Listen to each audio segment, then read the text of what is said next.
Friends నమస్తే, welcome to టియానాస్ kitchen Telugu. ఈరోజు recipe veg noodles తయారు చేసే విధానం షేర్ చేయబోతున్నానండి. ఇది మన స్ట్రీట్ స్టైల్లోని వెజ్ నూడిల్స్ ఇంట్లోనే తయారు చేసుకొని అందరూ ఎంజాయ్ చేయొచ్చు.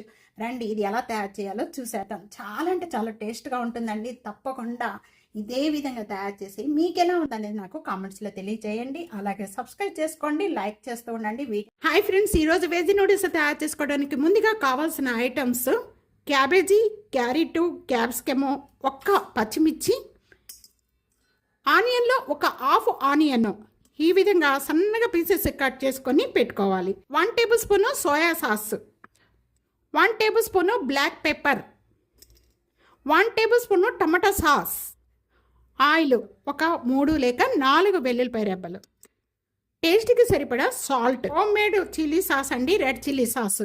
మీకు ఇది కావాలి అనుకుంటే కనుక ఓపెన్ చేసి చూడండి, వీడియోలో ఉంది.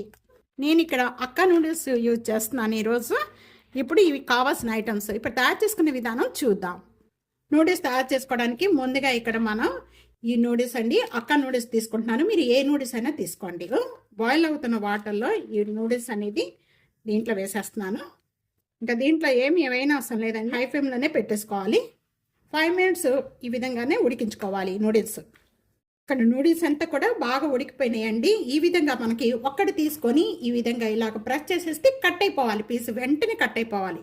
అలా కట్ అయిపోయినంత వరకు కూడా ఉడికించుకోవాలి. ఇప్పుడు స్టవ్ బంద్ చేసిన వెంటనే కూడా ఇప్పుడు మనం ఇవన్నీ నూడిల్స్ అన్నీ కూడా ఇలాగా ఒక స్టీనర్ తీసుకోండి, కింద గిన్నె తీసుకొని స్టీనర్లో వేసేసేయండి. ఇవన్నీ కూడా ఇక్కడ 10 నిమిషాలు ఇవన్నీ కూడా చల్లార్చుకోవాలండి. వేడి మీద అనేది మనం నూడిల్స్ తయారు చేసుకోకూడదు. బాగా చల్లారిపోయిన తర్వాత నూడిల్స్ తయారు చేసుకోవాలి. మనం తయారు చేసుకున్న నూడిల్స్ అన్నీ కూడా బాగా వేడిగా ఉన్నాయండి. ఈ వేడి మీదే మనం ఒక 1/2 టేబుల్ స్పూన్ అనేది ఆయిల్ యాడ్ చేస్తున్నాను. ఈ ఆయిల్ యాడ్ చేయడం వల్ల ఏమవుతుందంటే నూడిల్స్ అంతా కూడా బాగా పొడి పొడిగా మంచిగా ఒకదానికి ఒకటి అనేది ప్రెస్ అవ్వకుండా ఒక్కొక్క దానికి చక్కగా పొడి పొడిగా నూడిల్స్ వస్తాయి. నూడిల్స్ అన్నీ కూడా బాగా చల్లారిపోయినాయండి. ఇలా చల్లారిపోయిన వెంటనే కూడా మనం ఇప్పుడు మళ్ళీ 1/2 టేబుల్ స్పూన్ అనేది ఆయిల్ యాడ్ చేస్తున్నాను. మొత్తం కలిపి 1 టేబుల్ స్పూన్ ఆయిల్ యాడ్ చేసుకోవాలి. ఇలా ఆయిల్ యాడ్ చేసేసుకొని ఒక 1/2 టేబుల్ స్పూన్ మొత్తం కూడా ఈ విధంగా బాగా పైకి కిందికి ఈ విధంగా నూడిల్స్ అనేది సపరేట్గా చేసుకోవాలి. చూస్తున్నారు కదా ఎంత పొడి పొడిగా ఉందో. అన్ని చల్లారిపోయిన తర్వాత మనకి ఆయిల్ యాడ్ చేసుకోవడం వల్ల మనకి పొడి పొడిగా చక్కగా ఒకదానికి ఒకటి అతుక్కోకుండా మంచిగా నూడిల్స్ బాగా ఎక్కువగా అవుతాయండి. నూడిల్స్ తయారు చేసుకోవడానికి ఒక మందపాటి ప్యానం పెట్టేసుకోండి. 1 టేబుల్ స్పూను ఆయిల్ యాడ్ చేస్తున్నాను. ఈ ఆయిల్ కూడా ఈ విధంగా ప్యానానికి ఈ విధంగా వేసుకోవాలి. ఈ విధంగా వేసేసుకొని ఈ ఆయిల్ అంతా కూడా ప్యానానికి స్ప్రెడ్ చేసేద్దాం. ఈ ప్యాన్ అంతా కూడా బాగా హీట్ ఎక్కిపోయిన వెంటనే ఇప్పుడు లో ఫ్లేమ్లో పెట్టేసుకోండి.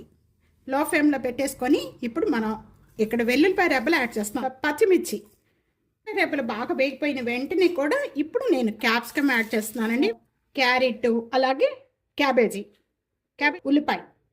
ఇవన్నీ కూడా బాగా ఫ్రై అవసరం లేదు, ఒక 2 మినిట్స్ ఇలా వేయించుకుంటే చాలు. వీటిల్లో ఉన్న పచ్చి స్మెల్ పోయి కొద్దిగా మగ్గితే చాలండి, ఎక్కువగా వేయించుకోవద్దు.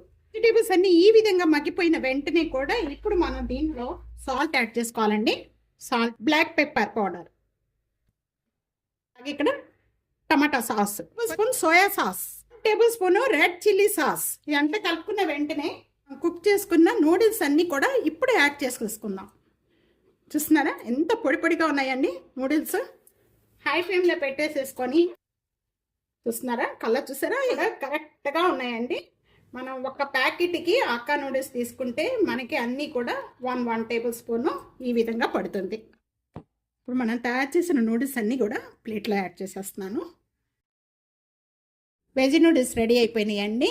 ఈ విధంగా మనం ఇంట్లోనే తయారు చేసేసుకుంటే ఇంట్లో వాళ్ళందరూ కూడా ఎంజాయ్ చేయొచ్చు. తప్పకుండా ఈ రెసిపీ ఇదే విధంగా ఒక్కసారి ట్రై చేయండి. ట్రై చేసి మీకు ఎలా ఉందనేది నాకు కామెంట్స్లో తెలియచేయండి. వీడియో నచ్చితే కనుక నలుగురికి video share, like, comment, subscribe చేసుకోవడం అస్సలు మర్చిపోవద్దు. Thank you for watching. Bye.